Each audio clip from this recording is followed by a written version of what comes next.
ಮಾಜಿ ಶಾಸಕ ಮೊಹಿದ್ದೀನ್ ಬಾವಾ ಅವರ ಸಹೋದರ ನಾಪತ್ತೆಯಾದಂತಹ ಪ್ರಕರಣಕ್ಕೆ ಸಂಬಂಧಪಟ್ಟಂತೆ ಫಲ್ಗುಣಿ ನದಿಯಲ್ಲಿ ಇಂದು ಮತ್ತೆ ಮುಮ್ತಾಜ್ ಅಲಿಗೆ ಶೋಧ ಮುಂದುವರಿಯುತ್ತೆ. ನಿನ್ನೆ ಬೆಳಗಿನ ಜಾವ ನಾಪತ್ತೆಯಾಗಿದ್ದರು ಮುಮ್ತಾಜ್ ಅಲಿ. ಮಂಗಳೂರಿನ ಫಲ್ಗುಣಿ ನದಿ ಸೇತುವೆ ಮೇಲೆ ಅವರ ಕಾರ್ ಪತ್ತೆಯಾಗಿತ್ತು. ಸೇತುವೆಯಿಂದ ನದಿಗೆ ಹಾರಿ ಆತ್ಮಹತ್ಯೆ ಮಾಡಿಕೊಂಡಿರತಕ್ಕಂಥ ಶಂಕೆ ವ್ಯಕ್ತವಾಗಿದೆ. ನಿನ್ನೆ ದಿನ ಇಡೀ ಫಲ್ಗುಣಿ ನದಿಯಲ್ಲಿ ವಿವಿಧ ತಂಡಗಳು ಹುಡುಕಾಟವನ್ನು ಕೂಡ ನಡೆಸಿತು. ಆದರೆ ಯಾವುದೇ ಫಲ ಸಿಕ್ಕಿರಲಿಲ್ಲ. ಇವತ್ತು ಮತ್ತೆ ಕಾರ್ಯಾಚರಣೆಯನ್ನು ಮುಂದುವರಿಸುತ್ತೆ ರಕ್ಷಣಾ ತಂಡ. ಅದು ಒಂದು ಕಡೆ. ಮತ್ತೊಂದು ಕಡೆ ಯಾರೋ ಮಹಿಳೆಯಿಂದ ಇವರು ಬ್ಲ್ಯಾಕ್ ಮೇಲ್ಗೊಳಗಾಗಿದ್ದರು ಅಂತ ಒಂದಷ್ಟು ಮಾಹಿತಿ. ಆ ಮಹಿಳೆಯ ಬೆನ್ನತ್ತಿದ್ದಾರೆ ಪೊಲೀಸರು. ಬೇರೆ ಬೇರೆ ಆಯಾಮಗಳಲ್ಲಿ ಈಗ ತನಿಖೆ ನಡೀತಾ ಇದೆ. ನಿನ್ನೆ ಬೆಳಗಿನ ಜಾವ 3 ಗಂಟೆಗೆ ಮನೆ ಬಿಟ್ಟಿದ್ದು ಮುಮ್ತಾಜ್ ಅಲಿ ಅವರು. ಬಟ್ ಅವರ ಕೊನೆ ಸಂದೇಶ ಕೂಡ ನಾನು ಅಲ್ಲಾಹುವಿನ ಹತ್ರ ಹೋಗ್ತಾ ಇದ್ದೀನಿ ಅಂತ ನಾವು ಹೇಳಿದ್ರಂತೆ. ಏನಾಗಿದೆ ಅಂತ ಗೊತ್ತಿಲ್ಲ. ಅವ್ರ ಕಾರ್ ಸಿಕ್ಕಿದೆ, ಅದು ಆಕ್ಸಿಡೆಂಟ್ ಆಗಿದೆ. ಈ ಬಗ್ಗೆ ಮತ್ತಷ್ಟು ಮಾಹಿತಿ ನನ್ನ ಕೊಲೀಗ್ ಸುಖಪಾಲ್ ಅವರಿಂದ ಪಡ್ಕೊಳ್ಳೋಣ. ಸುಖಪಾಲ್, ಈಗ ಮೊಹಿದ್ದೀನ್ ಬಾವಾ ಅವರ ಸಹೋದರನ ನಾಪತ್ತೆಯಲ್ಲಿ ಆ ಪ್ರಕರಣದಲ್ಲಿ ಎಷ್ಟು ಪ್ರೋಗ್ರೆಸ್ ಆಗಿದೆ, ಯಾವ ಆಯಾಮದಲ್ಲಿ ಪೊಲೀಸರು ತನಿಖೆ ನಡೀತಾ ಇದ್ದಾರೆ, ಮತ್ತು ಇವತ್ತೇನಾದರೂ ಶೋಧ ಕಾರ್ಯದಲ್ಲಿ ಸಫಲ ಆಗಬಹುದಾ ಅಂತ? ಇವತ್ತು ಮತ್ತೆ ಶೋಧ ಕಾರ್ಯ ಮುಂದುವರೆದಿದೆ. ಅವರು ನಾಪತ್ತೆಯಾಗಿ 24 ಗಂಟೆ ಕಳೆದಿದೆ. ಆದರೂ ಈಗ ಎಲ್ಲ ತಂಡಗಳು ಕಾರ್ಯಾಚರಣೆಗಳನ್ನು ಮಾಡ್ತಾ ಇರುವಂಥದ್ದು.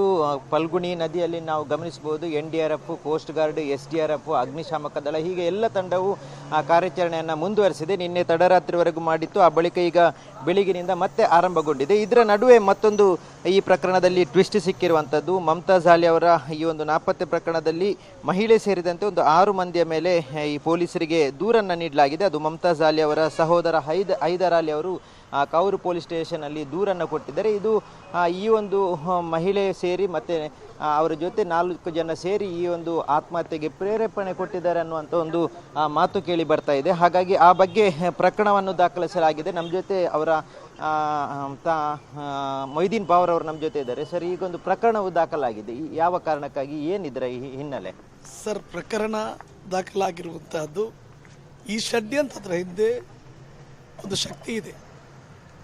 ಅದು ಅದೇ ಪ್ರದೇಶದಲ್ಲಿರುವಂಥ ಕೆಲವರು ಇವರ ಒಂದು ಇದನ್ನು ಸಹಿಸಲು ಸಾಧ್ಯವಾಗಿ ಈ ಒಂದು ಕಾರ್ಯವನ್ನು ಎಸಗಿದ್ದು ಅಂತ ಹೇಳುವಂತಹದ್ದನ್ನು ಬಂದಿದೆ.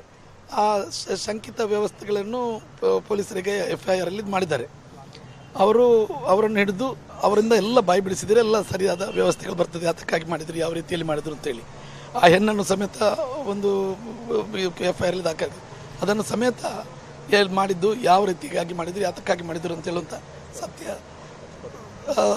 ಅದು ಇವರೆಲ್ಲ ಈಗ ಎಬ್ಸ್ಕೊಂಡು ಆಗಿದ್ದಾರೆ.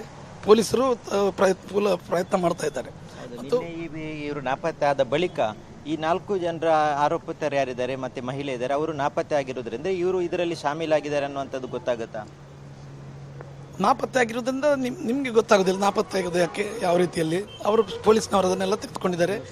ಆ ಇನ್ವೆಸ್ಟಿಗೇಷನಿಂದ ಮೂಲಕ ಇವತ್ತಿನ ದಿವಸದಲ್ಲಿ ವಾಟ್ಸಪ್ ಇದರಲ್ಲಿ ಇರ್ತದಲ್ಲ, ಅದರ ಮೂಲಕ ಅವರಿಗೆಲ್ಲ ಗೊತ್ತಾಗಿರ್ಬೋದು. ಹಾಗೆ ಪೊಲೀಸ್ನವರು ಮಾಹಿತಿ ಪ್ರಕಾರ ಯಾವ ರೀತಿಯಾದಂಥ ಬ್ಲ್ಯಾಕ್ ಮೇಲ್ ಮಾಡ್ತಾ ಇದ್ರು ಈ ತಂಡ, ಅದು ನನಗೆ ಪೊಲೀಸ್ನ ವ್ಯವಸ್ಥೆಯಲ್ಲಿರುವುದರಿಂದ ಅವರೇ ತನಿಖೆಯನ್ನು ನಾನು ನನ್ನ ತಮ್ಮ ಇವತ್ತು 24 ಗಂಟೆ ಆಗಿದೆ, 28 ಗಂಟೆ ಆಗಿದೆ, ಬಾಡಿ ಸಿಕ್ಕಿಲ್ಲ.